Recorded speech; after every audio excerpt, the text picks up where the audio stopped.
বন্ধুরা, আসসালামু আলাইকুম। আমি সরলঋতু.com-এর পক্ষ থেকে আমির হোসেন। দর্শক বন্ধুরা, আজকে আমি আমার নার্সারিতে চারার ভিডিওতে আপনাদের সবাইকে স্বাগত জানাচ্ছি। আমার আজকে এই নার্সারিতে আমার আরেকটি ফলের জাত আমি আপনাদেরকে পরিচয় করে দিচ্ছি। তো দর্শক বন্ধুরা, আপনারা দেখেন আমার পিছনে যে গাছটি আছে, এটি কিন্তু মোটামুটি বিরাট একটি গাছ। সম্পূর্ণটাই ওই মোটামুটি বেশি হাইট নয়, মাঝামাঝি অবস্থায় আছে এবং চতুর্পাশে আমরা কিন্তু দেখতে পাচ্ছেন গাছগুলো আমরা যেটা বাংলাদেশের আঞ্চলিক ভাষা আমরা বলি যে জাংলি দিতে হয়, ওই জাংলির মতন করে আমরা কিন্তু গাছগুলোর ডালগুলো এইভাবে উঠে উঠে আমরা এই যে জাংলির মতন করে দিয়ে রাখছি। তো দর্শক বন্ধুরা, তো আজকে এই গাছটি আমি আপনাদেরকে পরিচয় করে দেব। তার আগে আমি আপনাদেরকে একটু অনুরোধ করব, দর্শক বন্ধুরা, যদি আপনারা আমার এই চ্যানেলে নতুন হয়ে থাকেন তো দয়া করে এখনই সাবস্ক্রাইব করে নেবেন এবং পাশে রাখা বেল আইকনটিতে আপনারা অন করে রাখুন, নতুন কোনো ভিডিও আপলোড হওয়ার সঙ্গে সঙ্গে যাতে আপনারা পেয়ে যান। তো দর্শক বন্ধুরা, তো আজকে এই অনেকে হয়তো দেখতে পাচ্ছেন যে গাছটি অনেকে চিনে ফেলেছেন। তো এই গাছটি, এটি হচ্ছে একটি সুইট লেবু। দর্শক বন্ধুরা, এই সুইট লেবু আসলে যেটা আমরা বাংলাতে বলি যে আসলে মিষ্টি লেবু। তো এই সুইট লেবু এটা আমাদের কলমের গাছ। দেখেন অনেক ঝাপুর ঝুপুর হয়ে গেছে গাছটি। হ্যাঁ, নার্সারিতে আরও বিভিন্ন ধরনের গাছ আরও আছে। তো আপনাদেরকে একটি গাছ থেকে আমরা দেখাচ্ছি। তো দর্শক বন্ধুরা, তো এই গাছে আবার বিভিন্ন ধরনের কলম অবস্থা দেওয়া আছে, আবার সাইডে কলম আছে।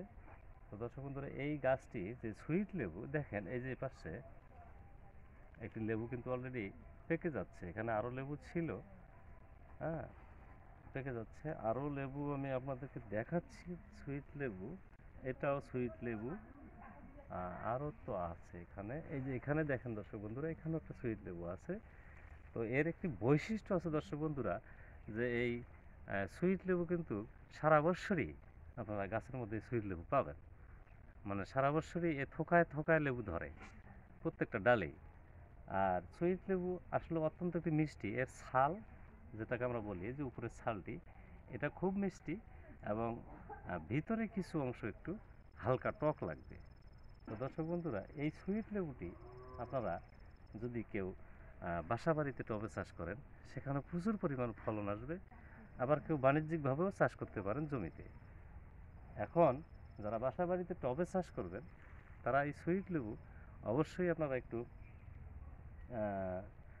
8x9 সাইজের যে টবগুলো আছে, এই টবগুলোতে আপনারা হালকা কিছু জৈব সার ব্যবহার করে বাকি অংশ মাটি মিশ্রিত করে এই সুইট লেবু আপনারা যদি খালি ছাদে চাষ করেন, তাহলে পর্যাপ্ত পরিমাণ লেবু আপনারা একটি করে গাছ থেকে পেয়ে যাবেন।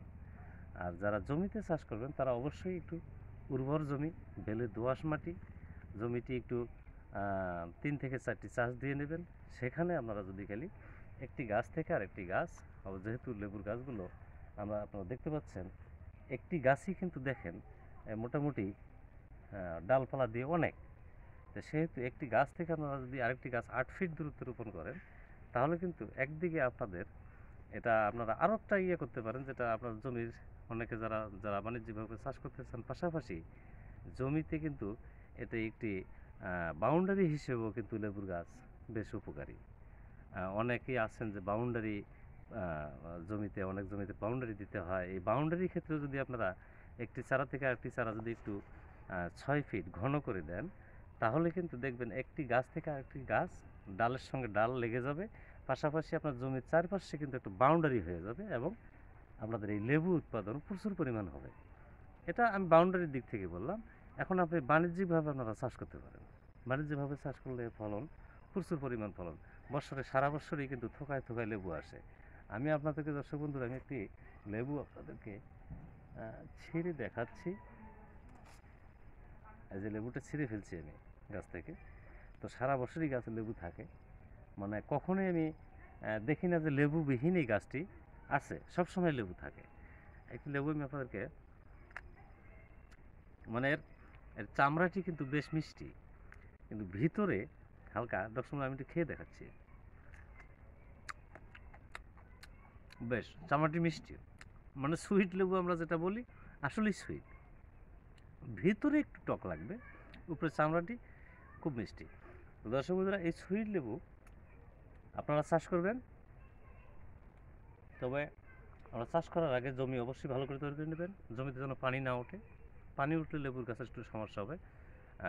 বেশিক্ষণ স্থায়ী যদি থাকে তাহলে কিন্তু লেবুর গাছ মারা যাবে। শুকনা জমি থাকতে হবে। এই ধরনের জমিতে আপনারা লেবু চাষ করবেন।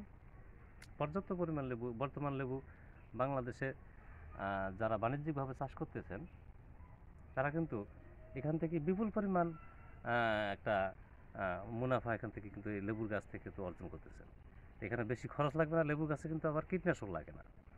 লেবু গাছে কোনো রকম কীটনাশক দেওয়ার প্রয়োজন নেই, আপনারা দেওয়ার দরকারও নেই। আপনারা শুধু গাছ রোপণ করবেন, প্রাকৃতিকভাবেই লেবু গাছে লেবু চলে আসবে, কোনো কিছু দেওয়ার দরকার নেই। আমরা অনেক সময় মনে করি যে আমি মনে হয় বেশি সার বা কোনো রাসায়নিক সার বা কীটনাশক ব্যবহার করলে মনে হয় আরও ফলন বেশি হবে। এটা ভুল ধারণা। আপনারা গেড়ে রাখেন, যখনই জমিতে আপনারা এটা রোপণ করবেন এমনিতেই দেখবেন যে প্রাকৃতিকভাবে ফলন চলে আসবে। তো দর্শক বন্ধুরা, আপনারা এই সুইট লেবু সম্পর্কে আরও বিস্তারিত জানার জন্য ভিজিট করুন www.sororitu.com-এ।